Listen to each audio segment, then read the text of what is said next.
psychologically, spiritually bankrupt globalists at the top that are eugenicists, so they have a hatred of humankind. And then you've got all their mercenaries and minions and corporate frauds and liars who are removed from the actual death, suffering, disease, and wickedness, and who live in denial and have decided that they are God's gift for the planet. Most of these mid-level minions actually think they're doing a great job. You're not doing a great job. And the world sees through Baghdad Bob, Kim Jong-un, Jay Carney, Barack Obama, and John Boehner. When John Boehner says we'll change some of Obamacare to make it better, you cannot put perfume on a dead, rotting pig. You cannot polish a you-know-what. There is no use for any of this but to get rid of all of it.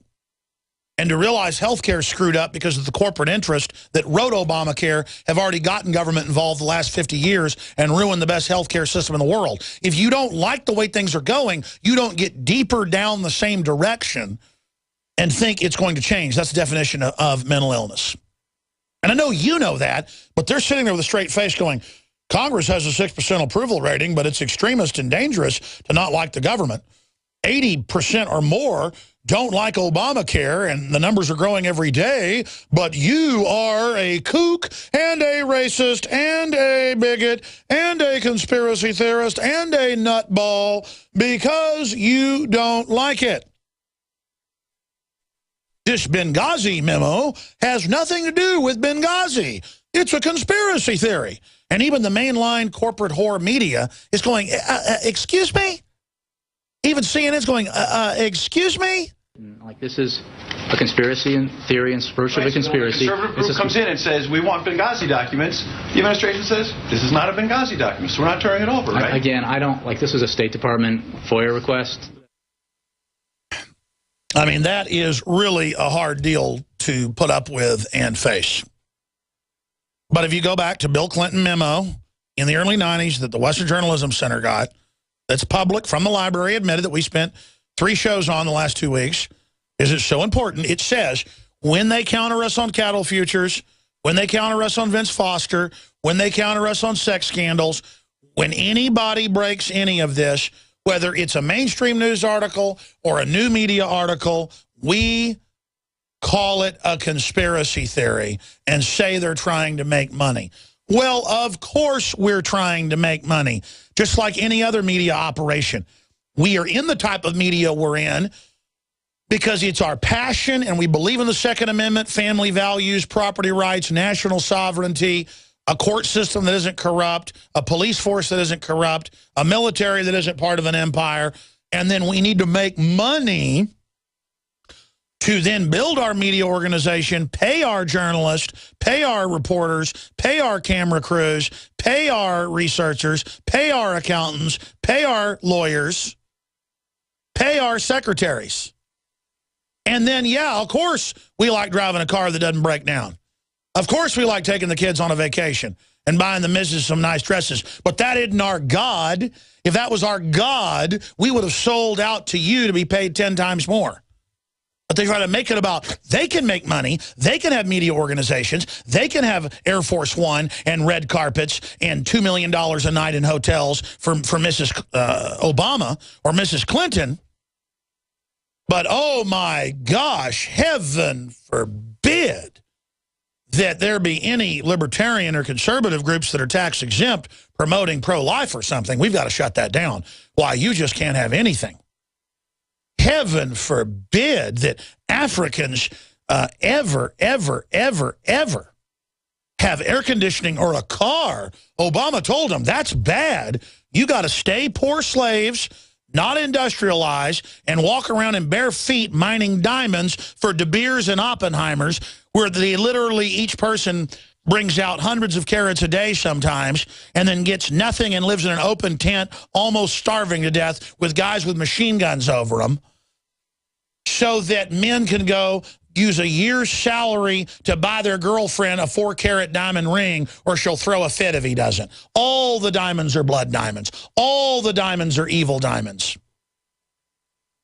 Do I need to play a clip of Obama saying Africans can't have air conditioning or a car? That's what they're teaching all the trendies in Austin. You're going to live in a 200-square-foot thing with your family, and then those of us that run the scam, we're going to live in big mansions in the countryside, and we're going to be exempt because our mansions are an environmental easement that the former mayor, now a state senator, grabbed and owns himself and runs through a bank. His name's Kirk Watson. And the same scams run everywhere. These people have 10, 15, 20-bedroom houses, huge rivers, huge lakes, skeet shooting, zip lines, 5,000 yards line over cliffs, just helicopter pads. And it's all rancher property they took. And then they sit on it in environmental easements, tax exempt and don't pay property tax. That's just the local fake enviro crooks. The Rockefellers, look it up. The first national park, the first 2 national parks on the East Coast, there's PBS documentary about it, were their ancestral homes in 10, 20,000 acre homesteads. I'm talking thousands of acres like golf courses, folks. You think the French have big gardens? The French emperors, the French kings had those big gardens that were all manicured. The Rockefellers, I saw it on television, have one that went on for thousands of acres with all these sculptures, and it was the first national park, but it's private for them, and it's all tax exempt. The helicopters, the palaces, they all control it. It's theirs. Yeah, they just pulled up the Rockefeller National Parks, and then there's little corridors where the citizens can drive that are fenced off, and then you can see some of it. All tax exempt, everything. Warren Buffett, tax exempt, all of them, tax exempt. I remember growing up in Dallas, my dad knew a lot of rich people, really rich people. And that was all the big joke. I mean, there's a lot of famous quotes. There was some famous billionaire woman, I remember, in the 80s, and she said, taxes? Rich people don't pay taxes, because that's the big joke. Growing up, my dad would explain that the little guy and the nouveau riche, that's French for new rich, they pay the taxes. A guy making $10 million a year that employs 5,000 people, he pays taxes. She pays taxes. When you get into the elite club, you don't pay taxes anymore. How big of a hoax is that? You get your sports stadiums paid for. I've already been on this rant all week. I apologize. We're going to go to your phone calls. Yeah, that was Leona Helmsley. Great job, guys, finding it. That's right. She says, we don't pay taxes. Only little people pay taxes. She was 19, 2007, was an American businesswoman. She was known for her flamboyant personality and had a reputation for tyrannical behavior that earned her the nickname the Queen of Mean. She was promoted by Bieber Silverman Group and its co-owner, Joyce Bieber, who persuaded her to call herself Queen of the Palace Hotel.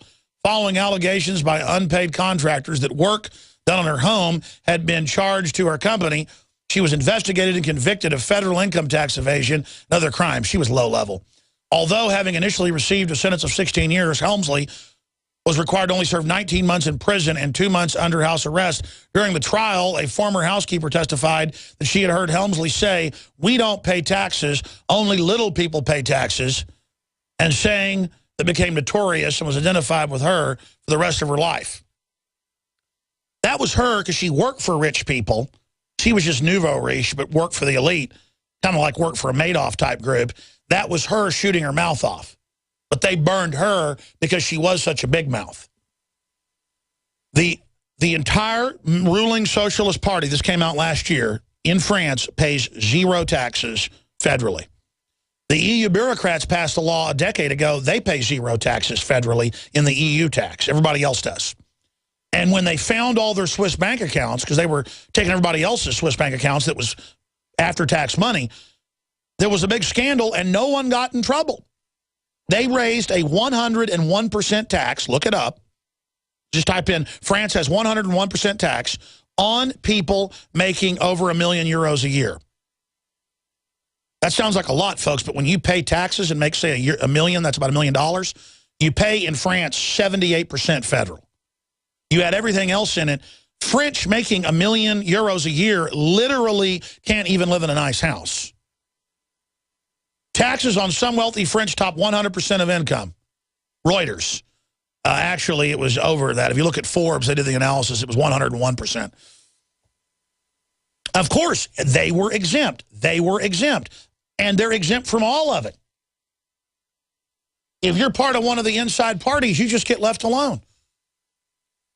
And then you get big government checks from the middle class, and you get to live in a house for free and then get welfare money or a government job and get to go around bossing everybody around. And so the French middle class is stopping working. I know people that live in France, Brits and Americans, and they say the French more and more will not work.